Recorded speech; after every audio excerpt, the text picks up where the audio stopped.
Habit forming drugs എന്ന് പറഞ്ഞിട്ടൊരു category ഉണ്ട്. ആഫ്റ്റർ സർജറി നിങ്ങൾക്കൊരു നല്ല പെയിൻ വന്നിട്ട് ആ സമയത്ത് ചിലപ്പോൾ നാർക്കോട്ടിക് അനാൾജസിക്സ് ഡോക്ടേഴ്സ് തരും.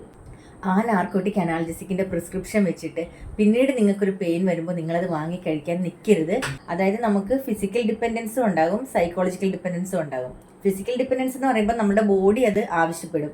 സൈക്കോളജിക്കൽ ഡിപ്പെൻഡൻസ് എന്ന് പറയുമ്പോൾ നമുക്ക് ഇമോഷണലി അതായിട്ടൊരു കണക്റ്റഡ് ആയിട്ട് അതില്ലാണ്ട് നമുക്ക് ജീവിക്കാൻ പറ്റാത്തൊരു അവസ്ഥ. അത് കനാബിസ് പോലുള്ള സാധനങ്ങൾ, നാർക്കോട്ടിക് അനാൾജസിക്സ് ഒക്കെയാണ് മെയിനായിട്ടും അതിന് റീസൺ. ഈ അഡിക്ഷൻ എന്ന് പറയുമ്പോൾ അത് നിങ്ങളെ ഒരുപാട് തരത്തിൽ എഫക്റ്റ് ചെയ്യും. നിങ്ങളുടെ ബോഡിയെ അത് നെഗറ്റീവായിട്ട് എഫക്റ്റ് ചെയ്യും, നിങ്ങളുടെ ഫൈനാൻഷ്യൽ സ്റ്റെബിലിറ്റി എഫക്റ്റ് ചെയ്യും. നിങ്ങൾക്കത് ഇല്ലാണ്ട് ജീവിക്കാൻ പറ്റാത്തൊരു സിറ്റുവേഷനിലേക്ക് അത് നിങ്ങളെ കൊണ്ടുപോവുകയാണ് ചെയ്യുന്നത്. പിന്നെ നിങ്ങൾക്ക് വേറൊരു മെഡിസിൻ കഴിച്ചാൽ അത് എഫക്റ്റ് ചെയ്യാതാവും. കുറച്ച് കാലം അത് കഴിച്ചു കഴിഞ്ഞാൽ നിങ്ങൾക്ക് തന്നെ വേണ്ടെന്ന് വെച്ചാലും അത് സ്റ്റോപ്പ് ചെയ്യാൻ പറ്റില്ല. കാരണം നിങ്ങൾ പിന്നെ അത് സ്റ്റോപ്പ് ചെയ്താൽ അതിൻ്റെ വിത്ഡ്രോവൽ സിംറ്റംസ് നിങ്ങളുടെ ബോഡി പ്രൊഡ്യൂസ് ചെയ്ത് തുടങ്ങും. അപ്പോൾ ഇത്ര യൂസ്ഫുൾ ഇൻഫർമേഷൻസിന് വേണ്ടിയിട്ട് എൻ്റെ ചാനൽ ഒന്ന് സബ്സ്ക്രൈബ് ചെയ്യുക. Thanks for watching. Bye from Asha.